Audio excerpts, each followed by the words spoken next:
नमः शिवाय। हर हर महादेव। जय शंकर की ओम गुरुवे नमः। भक्तों, भगवान की निष्काम भक्ति ही करनी चाहिए। भगवान की भक्ति करके यदि संसार के ही भोग सुख मांगे तो फिर वह भक्ति नहीं, वह तो सौदेबाजी है कि तुम भगवान को थोड़ा सा भोग लगाओ और बदले में भगवान से कुछ ज्यादा भोग की आशा करो। ये व्यापार है या भक्ति? मुझे तो ये व्यापार लगता है। अब अगर इसको कोई भक्ति मान बैठा है तो इसमें किसी का क्या दोष है? ये तो अपनी अपनी सोच है। किसी से कुछ चीज दो और बदले में कुछ चीज की आशा करो या कुछ चीज ले लो या मांगो, तो ये सौदेबाजी है, व्यापार है। हम ईश्वर की पूजा आराधना करने मंदिर में नहीं जाते, कुछ ना कुछ मांगने के लिए जाते हैं और हमेशा मांगते ही रहते हैं। हम सब ने पुकार पुकार कर भगवान को इतनी दूर कर दिया कि अब हमारी पुकार की आवाज उस तक नहीं पहुंचती। इसमें दोष किसका है, हमारा या ईश्वर का? पुकारा तो उसे जाता है जो दूर हो, लेकिन भगवान तो सदा हमारे पास है, हमारे साथ है। उसे अपने से दूर होने की सोच ही हमें बर्बाद कर रही है, हमें उससे दूर कर रही है। हमने ईश्वर को अपने से बहुत दूर समझ लिया है, तो प्रकृति ने ईश्वर को हमसे दूर कर दिया है। जैसा हम कर्म करेंगे प्रकृति उसके अनुसार ही हमें फल देती है। ईश्वर से प्रेम करो तो वो भी हमसे प्रेम करेगा। तो आप जो भी दोगे वही लौटकर आपके पास आएगा। ये प्रकृति का अटूट और अटल नियम है। अब आप कहोगे कि प्रेम तो हम ईश्वर से करते हैं। आपको एक भक्त की कहानी सुनाता हूं। एक भक्त जाता था, वह शिव के मंदिर में गया, शिव के मंदिर में जाता था वो। वहां उसे एक दीपक जलता हुआ दिखाई दिया, भगवान की मूर्ति नहीं दिखाई दी। इस तरह वह रोज जाता, लेकिन उसे शंकर भगवान की मूर्ति दिखाई नहीं देती, केवल एक दीपक जलता हुआ दिखाई देता है। वो दीपक के सामने ही फूल चढ़ा आता। वह सोचता कि शायद इस ज्योति को ही सभी भक्त शंकर भगवान की तरह मानकर पूजते होंगे। उसे मंदिर आते आते कई माह बीत गए थे। एक दिन वह भक्त जब मंदिर गया तो उसे उस दिन भी केवल ज्योति ही दिखाई दी। अन्य भक्त भी वहां मौजूद थे, कह रहे थे, आज तो भोलेनाथ का श्रृंगार बहुत सुंदर हुआ है। उस भक्त ने सोचा कि ज्योति तो रोज की ही भांति जल रही है, तो ये भक्त किसके श्रृंगार की बात कर रहे हैं। उसने उन भक्तों से पूछा कि भाई, आप लोग किसके श्रृंगार की बातें कर रहे हो? तब उन्होंने उसे कहा कि भोलेनाथ के श्रृंगार की। तब उस भक्त ने कहा कि कहाँ है भगवान की मूर्ति? इस पर अन्य भक्तों ने ज्योति की ओर इशारा करते हुए कहा, वो है उधर। क्या तुम्हें भगवान की मूर्ति नजर नहीं आती है? क्या तुम्हें शिव शंभुनाथ की मूर्ति नजर नहीं आ रही है? उस भक्त ने ज्योति की तरफ गौर से देखा, लेकिन उसे मूर्ति दिखाई नहीं दी। वो भक्त अगले दिन फिर मंदिर गया, फिर उसे भगवान ज्योति के रूप में ही दिखाई दिए, दीपक ही दिखाई दिया। तब उसने ज्योति के सामने खड़े होकर कहा कि हे भगवान, क्या प्रतिज्ञा करी उसने, क्या प्रण किया, क्या कसम खाई कि हे भगवान, यदि कल तुमने मुझे दर्शन नहीं दिए, मुझे तुम दिखाई नहीं दिए, तो मैं नदी में कूदकर अपनी जान दे दूंगा। वहां मंदिर के सामने रोज एक कोढ़ी बैठा करता था, रोज प्रार्थना करता था कि भगवान मेरा कोढ़ ठीक कर दे। देखिए, भगवान कभी भी अपना नाम नहीं करता और हमेशा दुआ फलती फूलती है। खुद मांगोगे तो कुछ कम मिलेगा, और जब दुआ करोगे किसी के लिए या कोई तुम्हारे लिए तो उसका फल ज़्यादा मिलता है। तो उसने प्रण किया कि दर्शन नहीं दोगे तो नदी में कूदकर अपनी जान दे दूंगा।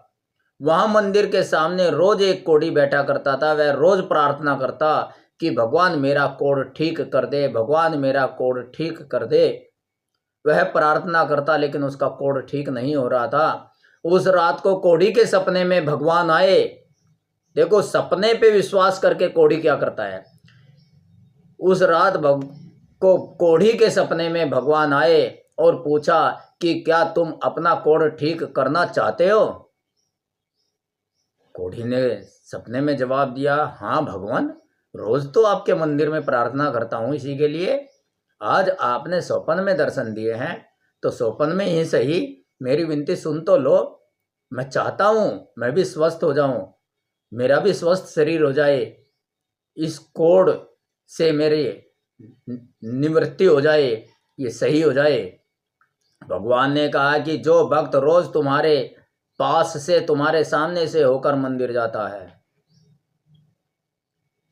देखो, अन्य भक्तों ने तो जिससे कोढ़ ना लग जाए अलग किनारा कर लिया था, दूर से हट के चलते थे, लेकिन वो ध्यान ही नहीं देता था कोढ़ी ये क्या है।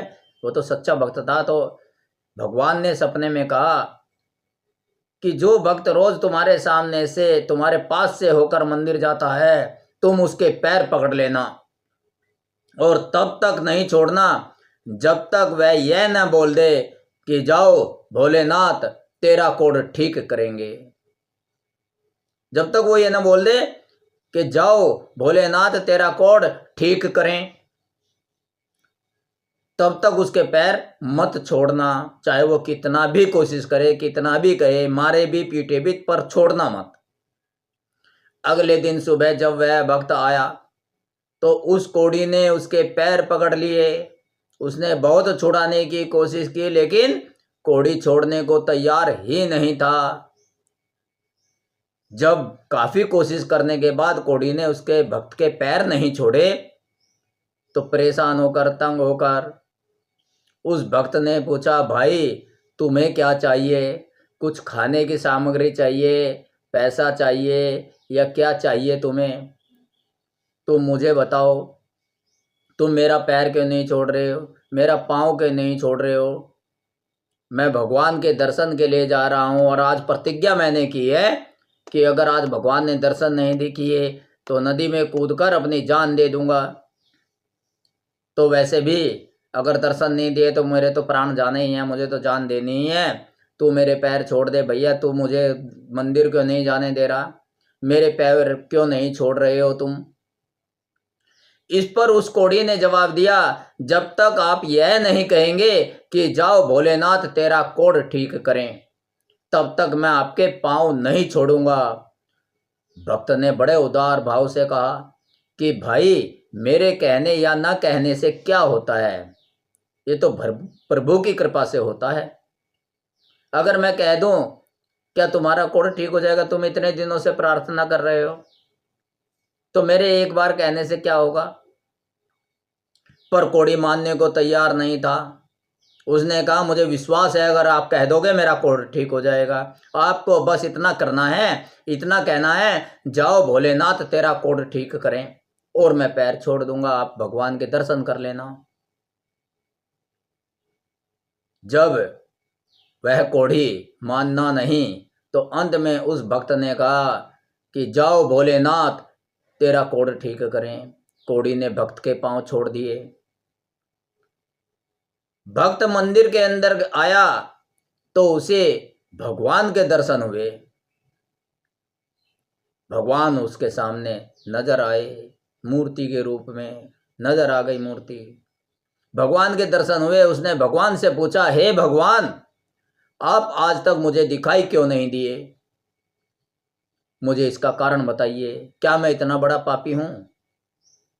आज तक आपने मुझे दर्शन क्यों नहीं दिए, मुझे दिखाई क्यों नहीं दिए? इस पर भगवान ने बहुत सुंदर जवाब दिया।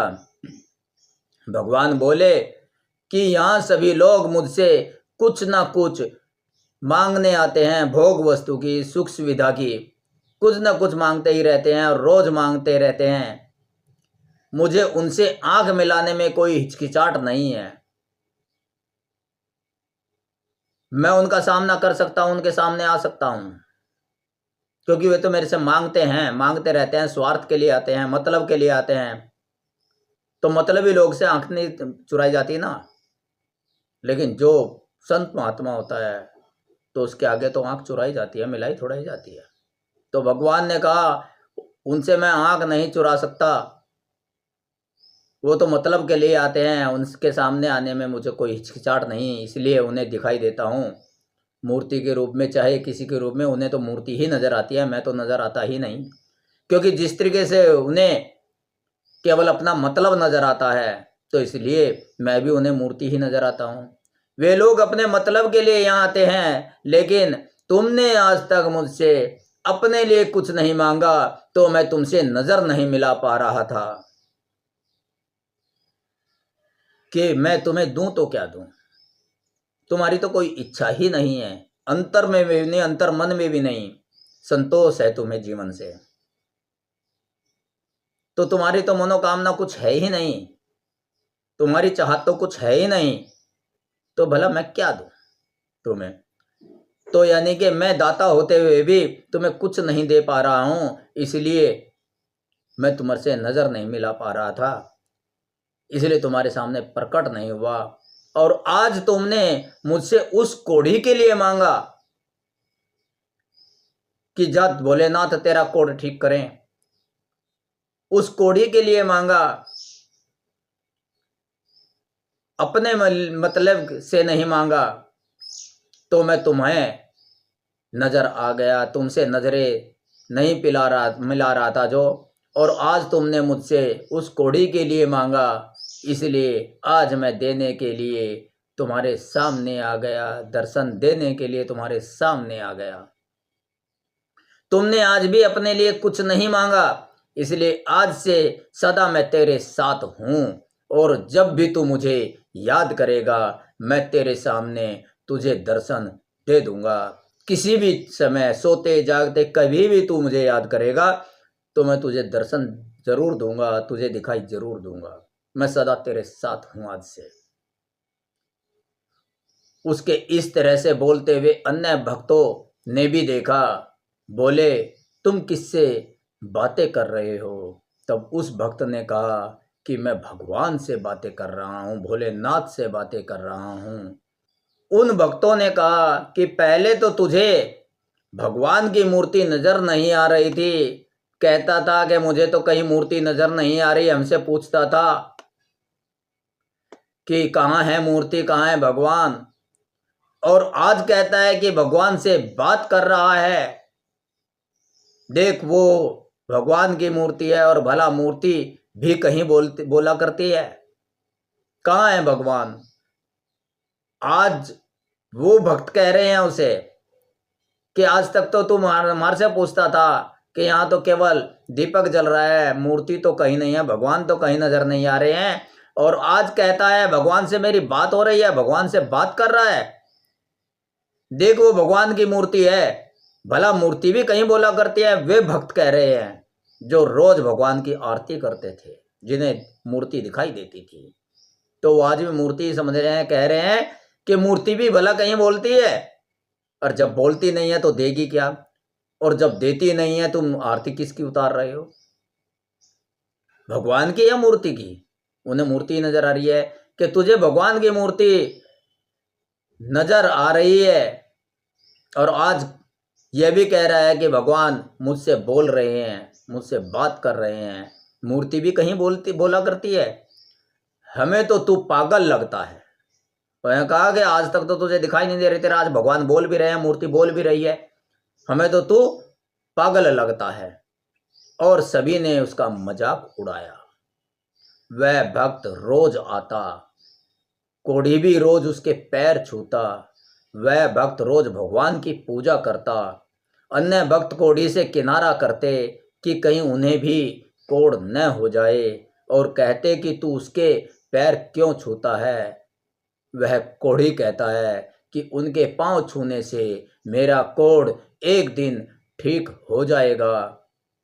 लोगों ने उस कोढ़ी को भी मजाक के रूप में लिया, उस कोढ़ी की भी मजाक बनाई। एक माह बीता ही था कि कोढ़ी पूरी तरह स्वस्थ हो गया। लोगों ने यह चमत्कार देखा। जब चमत्कार को सलाम है, आजकल तो चमत्कार नहीं दिखेगा तो कोई भी किसी को मानेगा नहीं। तो जब वो स्वस्थ हो गया और लोगों ने यह चमत्कार देखा तो उस भक्त के पैर पकड़ लिए और माफ़ी मांगी। लोग माफ़ी मांगने लगे। ईश्वर का सच्चा भक्त समझकर लोग उस भक्त का आदर ईश्वर के समान ही करने लगे। उसे ईश्वर की नेक संतान, ईश्वर का नेक भक्त मानने लगे। उन्होंने मान लिया कि इसकी ईश्वर से बात होती है, इसमें दिव्य शक्ति है। तो उस भक्त से माफ़ी मांगी।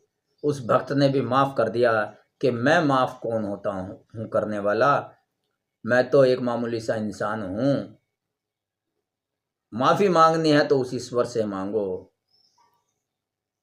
हम पापी हैं और वो बख्शनहार है। हमारे से तो सहस्त्रों पाप होते रहते हैं, लेकिन वो बख्शनहार है, वो सदा बख्शता रहता है। बस सच्चे दिल से माफ़ी मांगने की ज़रूरत है। तो जब उसका कोढ़ ठीक हो गया, उसके पैर छूने से, उसके इतना कहने से, और लोगों ने, अन्य भक्तों ने ये चमत्कार देखा, तो वो उसे भी आदर और भक्ति भाव से, श्रद्धा से देखने लगे। ऐसा होता है भगवान का सच्चा भक्त। भक्तों, इस कहानी में 3 शिक्षाएं छिपी हैं। एक तो विश्वास करो तो ऐसा जैसा उस कोढ़ी ने किया। सपने पे विश्वास किया और रोज पैर छूता कि मैं एक दिन ठीक हो जाऊंगा। तो विश्वास करो तो ऐसा जैसा उस कोढ़ी ने किया। दूसरा, उस भक्त की भांति भक्ति में भगवान से अगर मांगो तो अपने लिए नहीं, दूसरे के लिए मांगो। निस्वार्थ भक्ति करो, ईश्वर आपको स्वयं ही दे देगा।